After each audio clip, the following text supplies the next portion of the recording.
दोस्तों, स्वागत है आप सभी का हमारे इस YouTube चैनल आशीष क्लासेस 2.0 में।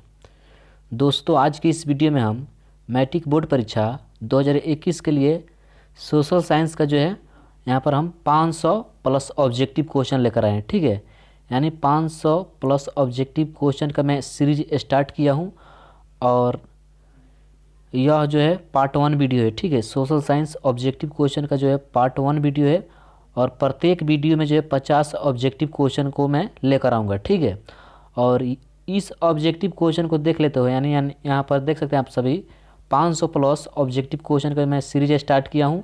अगर आप इन 500 ऑब्जेक्टिव क्वेश्चन को देख लेते हो तो आपके मैट्रिक बोर्ड परीक्षा 2021 में जो है इससे एक भी प्रश्न जो है बाहर नहीं पूछे जाएंगे। यह मैं 100% गारंटी के साथ कहता हूँ। ठीक है, आप सभी इन सभी प्रश्नों को याद करके जाइएगा तो आप सभी को पता चल जाएगा। ठीक है, तो मैं आप सभी से रिक्वेस्ट करना चाहता हूं कि अगर आप इस वर्ष मैट्रिक बोर्ड परीक्षा में शामिल होने वाले हैं तो इस वीडियो को शुरू से लेकर अंत तक जरूर देखें और प्रत्येक वीडियो में जो है हम 50 ऑब्जेक्टिव क्वेश्चन को लेकर आएंगे। ठीक है, यहाँ पर देख सकते हैं 50 ऑब्जेक्टिव इस वीडियो में हम देखने वाले हैं।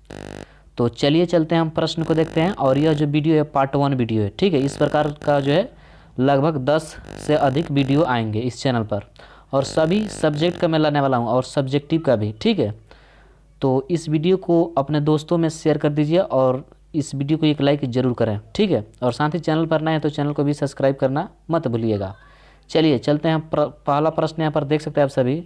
बोला जा रहा है कोयला किस प्रकार का संसाधन है। कोयला जो है वह किस प्रकार का संसाधन है, तो यह जो है अनवीकरणीय संसाधन है। ठीक है, अनवीकरणीय होगा यहाँ पर। सही उत्तर ऑप्शन देख सकते हैं यहाँ पर आप सभी, अनवीकरणीय। काफ़ी इंपॉर्टेंट प्रश्न है और बोर्ड एग्जाम में पूछा हुआ प्रश्न है। देखिए, और आप सभी नीचे हमें कमेंट करके ज़रूर बताइएगा कि आप सभी का 50 में कितना ऑब्जेक्टिव क्वेश्चन जो है पहले से याद था। ठीक है, चलिए 2 नंबर जो प्रश्न यहाँ पर देख सकते हैं आप सभी। बोला जा रहा है सौर ऊर्जा कौन सा संसाधन है। जितना भी प्रश्न मैं बताऊंगा काफ़ी इंपॉर्टेंट प्रश्न है और शायद आप सभी को याद भी नहीं होगा। बोला जा रहा है सौर ऊर्जा कौन सा संसाधन है, तो यह जो संसाधन है वह यह पुनः पूर्तियोग संसाधन है। सही उत्तर यहाँ पर देख सकते हैं आप सभी। चलिए उसके बाद 3 नंबर जो प्रश्न देखिए, बोला जा रहा है तट रेखा से कितने किमी क्षेत्र में, यहाँ पर देखिए मिस प्रिंट हो चुका है। बोला जा रहा है तट रेखा से कितने किमी क्षेत्रों में सीमा अपवर्जक आर्थिक, यहाँ पर देखिए यहाँ पर आर्थिक क्षेत्र कहलाते हैं। ठीक है, काफ़ी इंपॉर्टेंट प्रश्न है। बोला जा रहा है तट रेखा से कितने किमी क्षेत्रों सीमा क्षेत्र यहाँ पर होगा। ठीक है, क्षेत्र सीमा अपवर्जक आर्थिक क्षेत्र कहलाते हैं। ठीक है, तो यहाँ पर सही आंसर जो होगा यहाँ पर 200 NM होगा। ठीक है, चलिए उसके बाद देखिए 4 नंबर जो प्रश्न देखिए, बोला जा रहा है डाकुओं की अर्थव्यवस्था का संबंध है, यानी डाकुओं की अर्थव्यवस्था का जो संबंध है वह किससे है। ठीक है, तो यहाँ पर सही आंसर होगा संसाधनों के अनियोजित विदोहन से, राइट आंसर होगा। ठीक है, चलिए अगला प्रश्न को हम देखते हैं।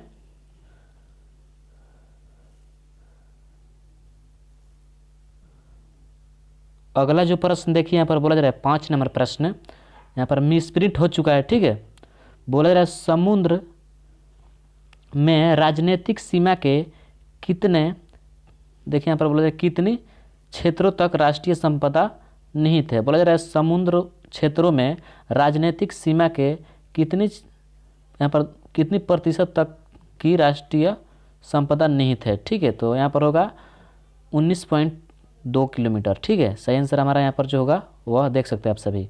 चलिए उसके बाद 6 नंबर जो प्रश्न बोला जा रहा है क्योटो सम्मेलन कब हुआ था। यह प्रश्न आपको बिल्कुल भी पता नहीं होगा। बोला जा रहा है क्योटो सम्मेलन कब हुआ था, तो यह जो हुआ था दिसंबर 1997 ईस्वी में, राइट आंसर होगा। ठीक है, चलिए उसके बाद 7 बोला जा रहा है, देख सकते हैं आप सभी यहाँ पर प्रथम पृथ्वी सम्मेलन कहाँ हुआ था। प्रथम पृथ्वी सम्मेलन कहाँ हुआ था, तो यह जो हुआ था रियो डी जेनेरो में हुआ था। सही उत्तर यहाँ पर होगा रियो डी जेनेरो।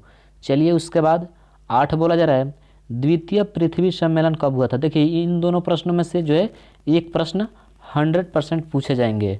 बोला जा रहा है द्वितीय पृथ्वी सम्मेलन कब हुआ था, तो यह जो हुआ था 23 से 27 जून 1997 ईस्वी को। ठीक है, चलिए उसके बाद अगला प्रश्न को हम देखते हैं।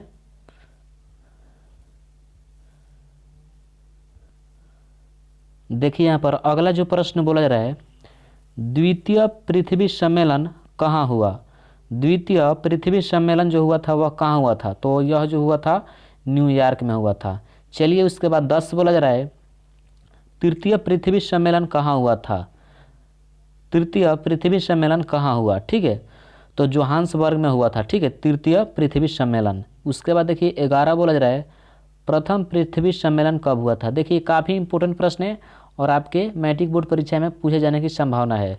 बोला जा रहा है प्रथम पृथ्वी सम्मेलन कब हुआ था, तो यह जो हुआ था 13 से 14 जून 1992।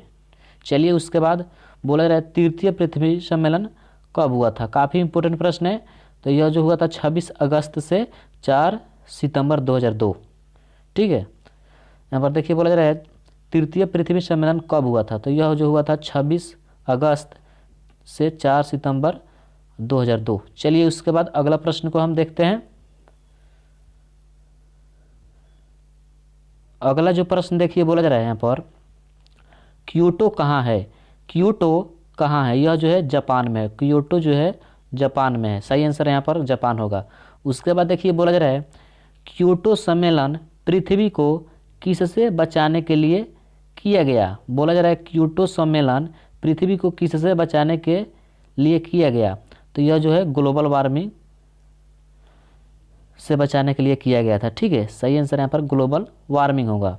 चलिए उसके बाद 15 बोला जा रहा है, यहाँ पर देख सकते हैं क्योटो सम्मेलन को किस नाम से जाना जाता है। क्योटो, यहाँ पर देख सकते हैं क्योटो सम्मेलन को किस नाम से जाना जाता है, तो इसे हम विश्व पर्यावरण सम्मेलन या ग्रीन हाउस सम्मेलन के नाम से जानते हैं। चलिए उसके बाद अगला प्रश्न को हम देखते हैं। देखिए यहाँ पर अगला जो प्रश्न है बोला जा रहा है हमारे पास पेट भरने के लिए बहुत कुछ है लेकिन पेटी भरने के लिए कुछ नहीं, किसका कथन है। यानी यह जो बात है किसने कही थी, तो यह बात जो है महात्मा गांधी जी ने कही थी। यहाँ पर आप सभी आंसर देख सकते हैं। उसके बाद देखिए 17 बोला जा रहा है नर्मदा बचाओ अभियान किससे द्वारा चलाया गया था। नर्मदा बचाओ अभियान किसके द्वारा चलाया गया था, तो सही आंसर यहाँ पर देख सकते हैं मेधा पाटकर का। सही आंसर हमारा ऑप्शन नंबर, यहाँ पर ऑप्शन नहीं देख सकते, यहाँ पर मेधा पाटेकर का। चलिए उसके बाद अगला प्रश्न देखिए, यहाँ पर बोला जा रहा है स्टॉकहोम में विश्व शिखर सम्मेलन का आयोजित हुआ। स्टॉकहोम में विश्व शिखर सम्मेलन कब आयोजित हुआ, तो यह जो आयोजित हुआ था वह 1972 ईस्वी में हुआ था। आप सभी हमें नीचे कमेंट करके ज़रूर बताइएगा कि आप सभी का जो है 50 ऑब्जेक्टिव में कितना सही हुआ, ठीक है, यानी पहले से कितना आप सभी को याद था। चलिए उसके बाद देखिए यहाँ पर बोला जा रहा है अगला प्रश्न, किस सम्मेलन के पश्चात प्रतिवर्ष 5 जून को पर्यावरण दिवस मनाया जाता है। यानी किस सम्मेलन के पश्चात प्रतिवर्ष 5 जून को पर्यावरण दिवस मनाया जाता है, तो विश्व शिखर सम्मेलन के पश्चात, ठीक है, सही आंसर यहाँ पर विश्व शिखर सम्मेलन होगा। चलिए अगला प्रश्न को हम देखते हैं। यहाँ पर अगला जो प्रश्न है काफ़ी इंपॉर्टेंट प्रश्न है और ये भी 100% पूछे जाने की संभावना है। बोला जा रहा है सुंदरलाल बहुगुणा होगा, ठीक है, यहाँ पर मिसप्रिंट हो चुका है। बोला जा रहा है सुंदरलाल बहुगुणा ने कौन सा आंदोलन चलाया। काफ़ी इंपॉर्टेंट प्रश्न है, तो यह जो आंदोलन चलाए थे वह चिपको आंदोलन चलाए थे। देख सकते हैं यहाँ पर सही आंसर होगा चिपको आंदोलन। चलिए उसके बाद अगला प्रश्न देखिए, बोला जा रहा है संसाधन होते नहीं बनते हैं, यह कथन किसका है, ठीक है, आप सभी को बतलाना है कि यह बात किसने कहा है, तो यह जो बात है वह जिम्मरमैन ने कहा था। सही आंसर यहाँ पर जिम्मरमैन होगा। काफ़ी इंपॉर्टेंट प्रश्न है। बोला जा रहा है यहाँ पर देखिए अगला प्रश्न, स्वामित्व के आधार पर संसाधन कितने प्रकार के होते हैं। देखिए यह इस प्रकार का प्रश्न जो है 2020 में पूछा जा चुका था। बोला जा रहा है स्वामित्व के आधार पर संसाधन कितने प्रकार के होते हैं, तो 4 प्रकार के होते हैं, ठीक है। चलिए उसके बाद अगला प्रश्न बोला जा रहा है यहाँ पर विकास के स्थिति के आधार पर देख सकते हैं यहाँ पर कितने प्रकार होते हैं। विकास के स्थिति के आधार पर कितने प्रकार के होते हैं, ठीक है, तो यहाँ पर 4 प्रकार का होता है, ठीक है। चलिए उसके बाद अगला प्रश्न को हम देखते हैं।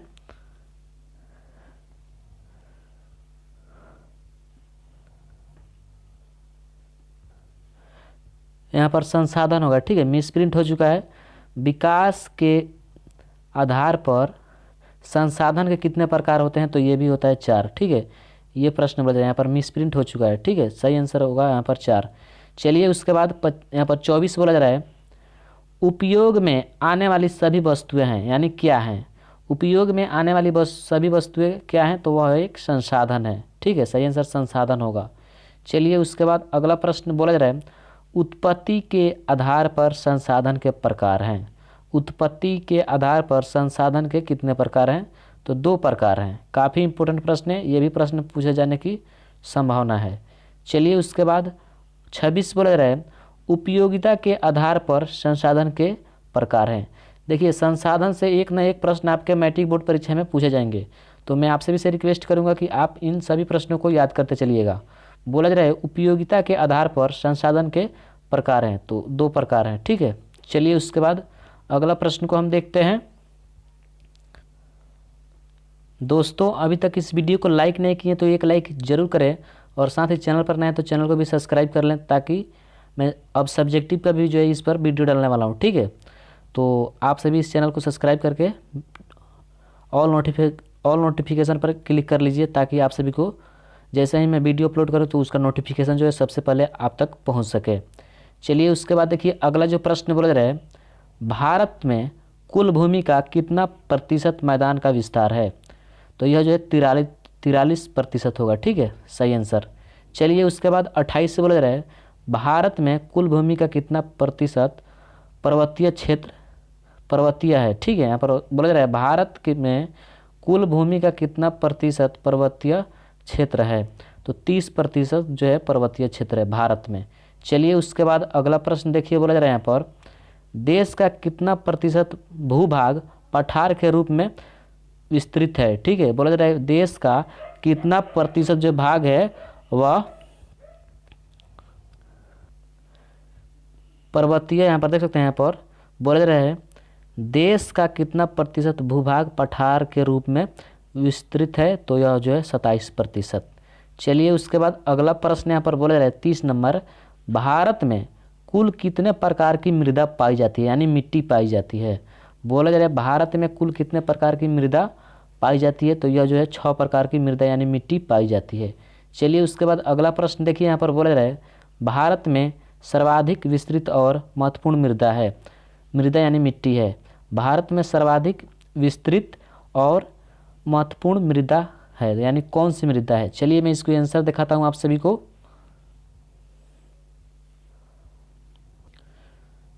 तो इसका आंसर यहाँ पर जो होगा वह देख सकते हैं जलोढ़ मृदा, यानी जलोढ़ मिट्टी हो, ठीक है।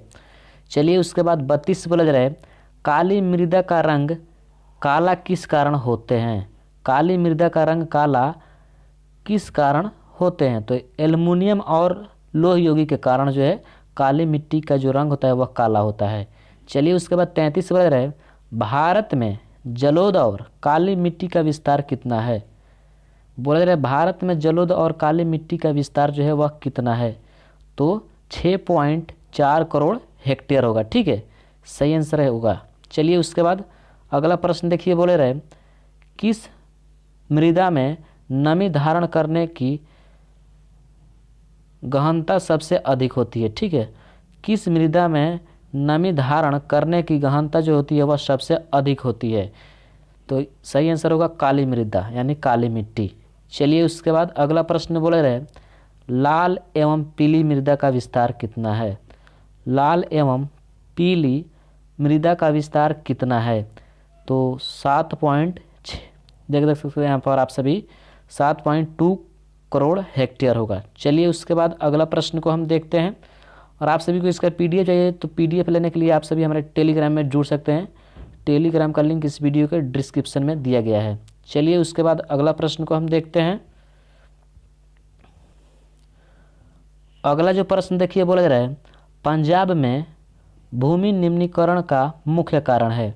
पंजाब में भूमि यहाँ पर निम्नी होगा, ठीक है, निम्नीकरण का मुख्य कारण है, तो अधिक सिंचाई होता है, इसीलिए वहाँ पर जो है भूमि में नमी बनी रहती है।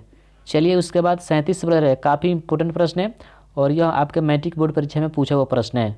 बोला जा रहा है सोपानी कृषि किस राज्य में प्रचलित है? सोपानी कृषि किस राज्य में प्रचलित है? तो यह जो है उत्तराखंड जो राज्य है उसमें प्रचलित है। ठीक है, सही आंसर इसका जो होगा उत्तराखंड हो जाएगा।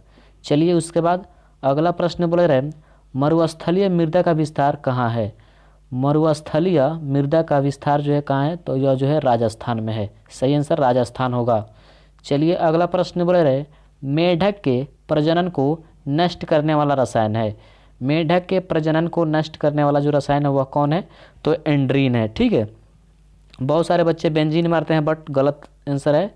इसका सही आंसर जो होगा वह एंड्रीन होगा। चलिए उसके बाद अगला प्रश्न को हम देखते हैं। अगला जो प्रश्न देखिए यहाँ पर बोल रहे काली मृदा का दूसरा नाम क्या होगा? यहाँ पर देखिए मिसप्रिंट हो चुका है, यहाँ पर लिखा गया है काली होगा। काली मृदा का दूसरा नाम क्या है? तो रेगुर मृदा नाम है। ठीक है, यानी रेगुर मिट्टी। चलिए उसके बाद देखिए 41 बोल रहा है बृहत क्षेत्र में जल की उपस्थिति के कारण ही पृथ्वी को कहते हैं। यह जो प्रश्न है 2020 में पूछा जा चुका है। बोला जा रहा है बृहत क्षेत्र में जल की उपस्थिति के कारण ही पृथ्वी को कहते हैं। तो क्या कहते हैं? तो नीला ग्रह कहते हैं। काफ़ी इंपॉर्टेंट प्रश्न है।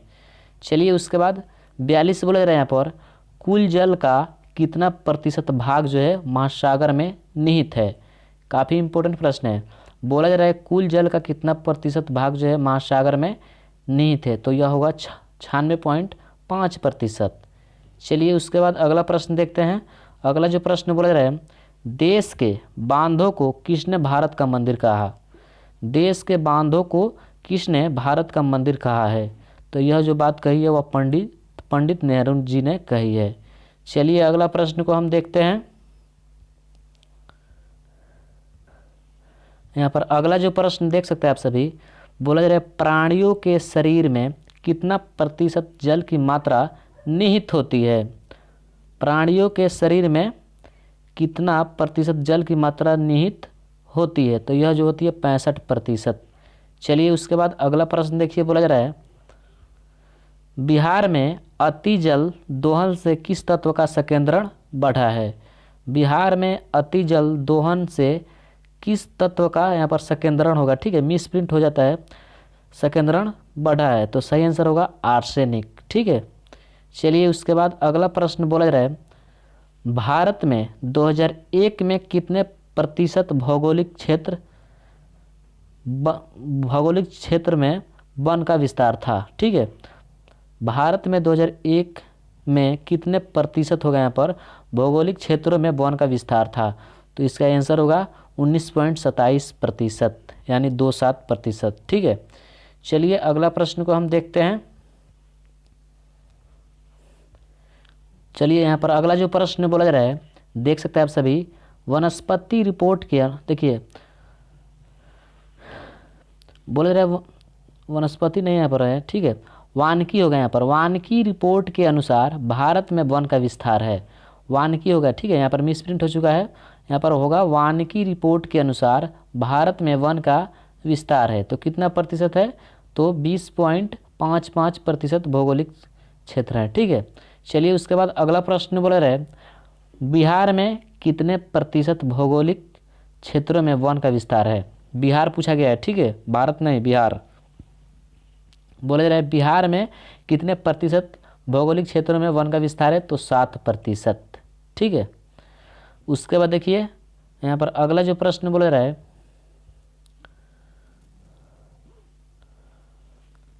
पूर्वोत्तर राज्य के 188 आदिवासी जिलों में देश में कुल कितना, देखिए यहाँ पर मिसप्रिंट हो चुका है, पढ़ने में दिक्कत हो रहा है मुझे।